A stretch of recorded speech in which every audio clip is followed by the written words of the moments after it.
Des traces d'explosifs ont-elles bien été retrouvées sur les restes des passagers du vol MS-804 d'Égyptair? C'est en tout cas ce qu'a annoncé ce jeudi la commission d'enquête égyptienne, relançant ainsi la piste terroriste. Mais sans aucune information détaillée disponible, nombreux experts indépendants restent circonspects. Les associations de victimes, elles, parlent de manipulation. Clairement, l'Égypte veut mettre la responsabilité de ce crash sur la France, c'est-à-dire que s'il y a un attentat, c'est que la sécurité a été défaillante à Roissy. Elle veut protéger sa compagnie nationale qui est Égyptair, mais le problème, c'est qu'il n'y a pas le début de commencement d'une preuve de la piste terroriste.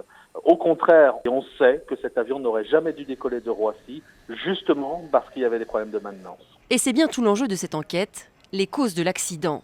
Les enquêteurs français privilégient l'hypothèse d'un incident technique.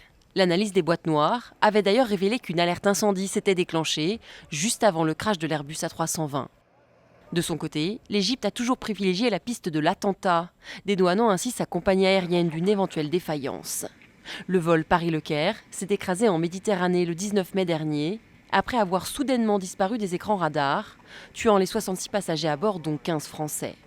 Les dernières déclarations du parquet égyptien devraient permettre à la France de demander à ce que les restes des corps humains puissent être étudiés par des experts indépendants, alors que les familles des victimes viennent de lancer une pétition pour le rapatriement des corps en France, 7 mois après le drame.